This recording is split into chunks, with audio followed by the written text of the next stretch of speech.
So here is something strange to kick things off. Every single year, the mining operations that, produce materials for electric vehicles, smartphones, wind turbines, they generate over 100,000 tons of a specific material. And this stuff is just incredibly energy dense. It could theoretically power nuclear reactors for That's centuries. a massive amount of potential energy just sitting there. And yet we bury it. I mean, we literally classify it as radioactive waste, pay good money to put it in barrels, and then stick it in the ground. It creates a real uh, cognitive dissonance when you look at the numbers. Yeah. We're actively throwing away the very thing we're scrambling to find. Exactly. So here's the question for today. What if I told you this waste could make every single kilogram of uranium we mine last 3, maybe even 5 times longer? And Bro. get this, using the exact same reactors we already have.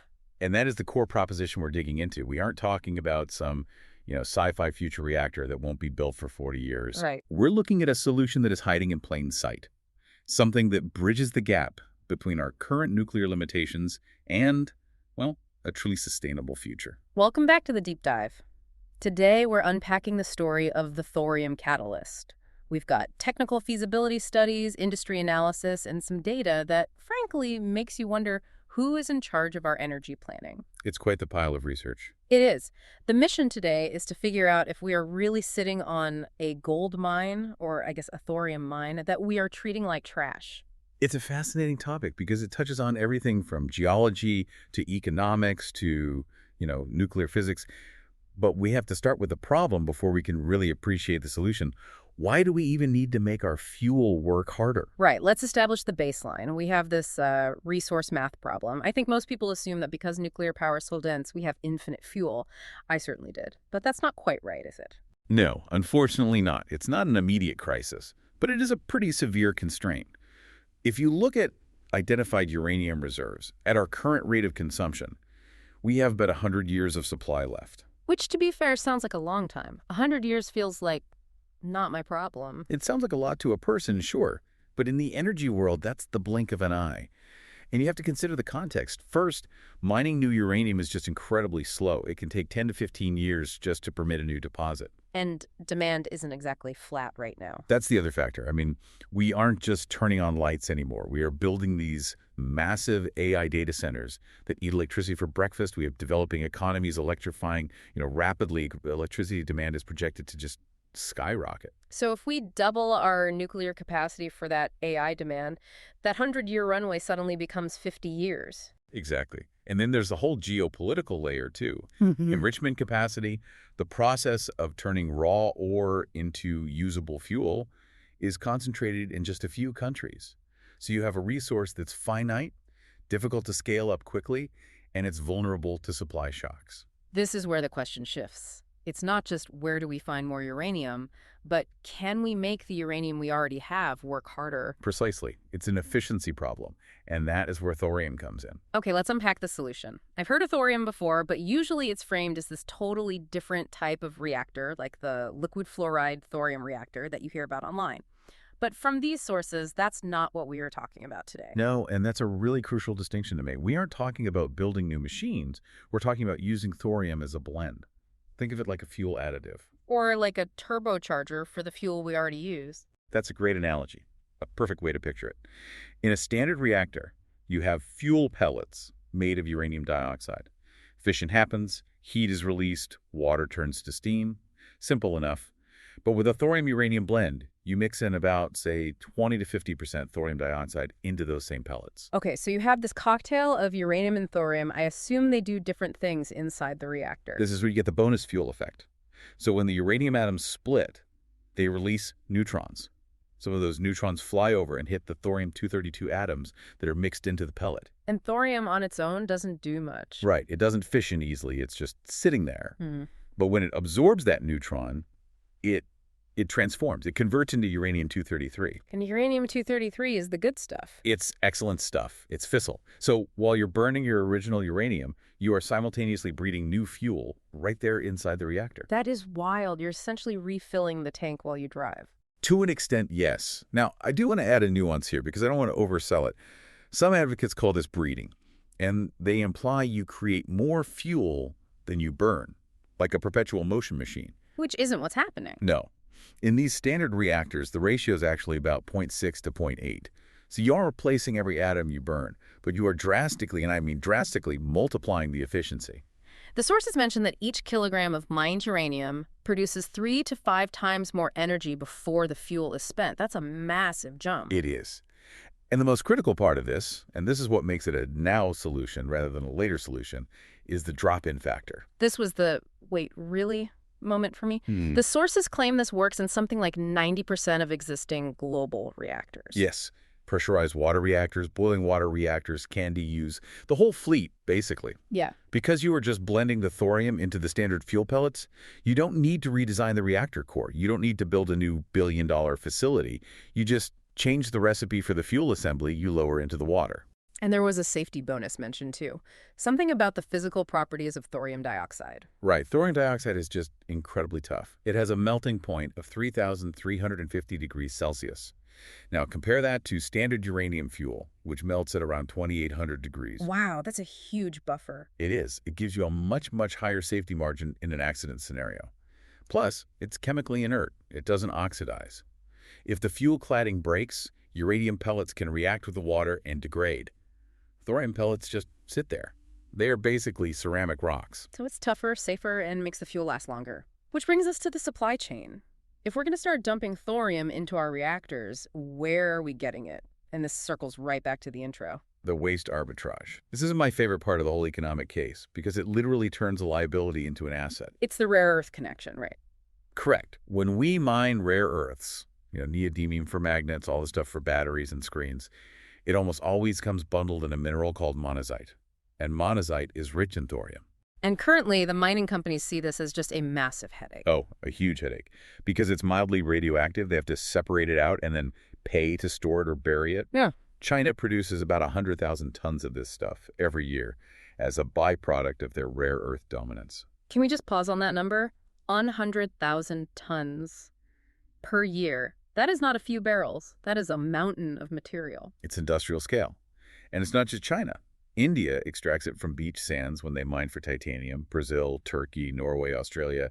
They all have these massive deposits sitting in tailings ponds or storage facilities. It feels so ironic. We're digging up the earth to build wind turbines and EV motors, the symbols of the green energy transition, and the byproduct is the fuel for the other half of that transition, and we're just treating it like garbage. It really highlights how we compartmentalize resources. We see waste instead of inventory. There was a stat in the reading that just blew my mind. One estimate suggests that the waste streams we already have, just what is sitting above ground right now, could fuel all 440 operating global reactors for 250 years. Without mining a single new gram of thorium. That is the definition of irony. We are scrambling for energy security, digging deep for uranium, and meanwhile, we are paying to hide the solution in a hole in the ground. It's a classic efficiency gap. Mm-hmm. We have the fuel, it's just in the wrong pile. Okay, so we have the efficiency, we have the supply, but I have to play devil's advocate here. Is this just a theory? Because, everything works on a spreadsheet. That is a fair question, and it's the most important one for credibility. And the answer is no, it's not just a theory. It has been tested at commercial scale. Walk us through the evidence. Who has actually done this? So the most significant recent testing came out of Norway. A company called Thor Energy ran a 5-year campaign in the Halden reactor. And this wasn't a computer simulation. They made the pellets, they put them in the reactor, and they burned them. And the results? They achieved a burnup of 60 gigawatt days per ton. Okay, I'm going to stop you there. Gigawatt days per ton. Can you give me the car analogy for that? What does that mean? Sure. Think of it like miles per gallon. Standard high-performance uranium fuel gets you about 50 to 60 gigawatt days per ton. The thorium blend hit that exact same mark easily. So in car terms, you switch to a cheaper, more abundant fuel mix, and you got the exact same mileage and performance. So it works. Physically, it works. It works. And India has also validated the neutronics in their programs for their heavy water reactors. Neutronics? That sounds a little like Star Trek technobabble. What does that actually mean? It sounds complex, but it's really just the study of how neutrons fly around inside the reactor. It's like a game of subatomic pinball. You need to know exactly where the ball is going to bounce to keep the game going. And they proved it works. Both India and Russia have run tests proving that with thorium, the pinball machine works exactly as predicted. Okay, so the science is proven, the engineering works. Why aren't we doing this everywhere? What's the catch? The catch is the deployment gap. While the science is proven, the regulatory pathway isn't seamless. To put a new type of fuel into a commercial reactor in, say, the US or Europe, you need massive amounts of licensing data. You need to prove how it behaves in every single conceivable accident scenario. So it's not that it doesn't work, it's that the paperwork to prove it works is a mountain? Exactly. It is a promising but unproven commercial technology. We haven't had a utility come forward and say, okay, we're switching our entire fleet to thorium blends tomorrow. It requires a first mover to navigate that regulatory maze. But the incentives seem to be lining up. We should talk about the money, because usually green solutions cost more. Does this actually save anyone cash? It does, but you have to look at it from the perspective of three different groups: the miners, the fabricators, and the utilities. Let's start with the miners. If we use thorium, we need less uranium. Wouldn't the uranium miners hate this? You'd think so, but it's a bit counterintuitive. Remember our 100-year limit. If nuclear power remains constrained by that, the industry has a hard expiration date. And investors do not like industries with expiration dates. By blending in thorium, you extend the life of a uranium mine from 100 years to 300, maybe 500 years. So you're turning a short-term asset into a multi-generational revenue stream. You sell a little less per year, but you stay in business basically forever. Exactly. It ensures the industry survives long term. Then you have the fuel fabricators, the companies that actually make the pellets. For them, this is great because they use the exact same sintering and manufacturing equipment. That's sintering, another one for the glossary. It's just a fancy word for baking. They take the powder, press it into a shape, and then bake it until it becomes a solid ceramic. Because thorium and uranium are so chemically similar in this form, the fabricators don't need new factories. They use the same ovens. They just start selling a premium advanced fuel product instead of a commodity. But the big money is with the utilities, right? The people running the power plants. Why do they care? That's where the immediate ROI is. It all comes down to refueling outages. Right, because you have to shut the plant down to change the fuel. And when a nuclear plant shuts down, it is expensive. It costs about $1 to $2 million per day in lost revenue and operational costs. Standard fuel needs to be changed every 12 to 18 months. And because thorium blends burn longer. You can push that cycle out to 24 months, maybe even longer. If you can skip just one refueling outage every few years, you're saving tens of millions of dollars. That pays for the premium fuel many times over. That makes perfect sense. It's an operational efficiency play. Now, I want to pivot to the elephant in the room whenever we talk nuclear. The waste. We talked about using waste as fuel, but what about the waste this new fuel creates? This is one of the strongest selling points, especially for the public. Thorium blends produce significantly fewer transuranics. These are the heavy elements like plutonium, americium, curium, the really nasty stuff that stays radioactive for tens of thousands of years. The sources say 98% fewer. That sounds almost too good to be true. It's just physics. Because thorium starts lighter on the periodic table than uranium, it has to absorb more neutrons to become those really heavy elements. It's just harder to get there, so the whole waste profile changes. Instead of needing to store waste for 10,000 years in a geologic repository like Yucca Mountain, the waste from thorium blends decays to safe levels in about 300 years. 300 years versus 10,000 years. That completely changes the nature of the problem. It does. I mean, 10,000 years is a geological problem. We don't even know what language people will speak then. But 300 years, that's a civil engineering problem. We know how to build concrete structures that last 300 years. We have cathedrals older than that. It makes the problem solvable. And there's a volume reduction, too. You're producing about 30 to 40% less physical volume of waste for the same amount of electricity. It eases the pressure on storage sites enormously. There was one other safety feature mentioned, something called the burglar alarm, which I assume isn't a literal siren going off. Not an audio siren, no, but a radiological one. This is about proliferation resistance. Yeah. One of the worries with nuclear fuel is that bad actors might try to steal it to make weapons. But when you breed uranium-233 from thorium, it comes with a side effect, a trace isotope called uranium-232. And uranium-232 is noisy. Incredibly noisy. It emits intense gamma radiation. If someone tried to steal a fuel bundle or reprocess it chemically to make a bomb, the radiation is so strong it would be immediately detectable by sensors from a long way away. So you can't just sneak it out in a backpack. You certainly can't. Mm-hmm. And frankly, the radiation is so intense, it would be lethal to handle without massive heavy shielding. It protects itself. So it's self-protecting, and that makes it much safer to export this technology to developing nations because they can't easily weaponize it. Exactly. It lowers the proliferation risk significantly compared to pure uranium cycles. So, bringing this all together, we have a fuel source that we currently consider trash. It works in our existing machines. It makes the fuel we have last for centuries longer. It reduces the waste problem on the back end, and it saves money for the operators. It really checks almost every single box. So why do we call this a bridge? Usually when something checks every box, we call it the future. I think bridge is the right way to frame it because it's pragmatic. Often in tech, we look for the revelation, the one thing that kills the old way and replaces it entirely. Fusion or those Gen the Fuff molten salt reactors we hear about. And those are coming, hopefully.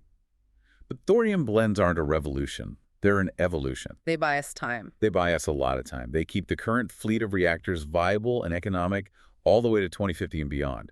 They ensure we don't have a nuclear gap while we wait for the next generation of technology to mature. It prevents us from having to choose between shutting down nuclear plants because they're too expensive or because they're running out of fuel. It bridges the gap to the future using the tools we have today.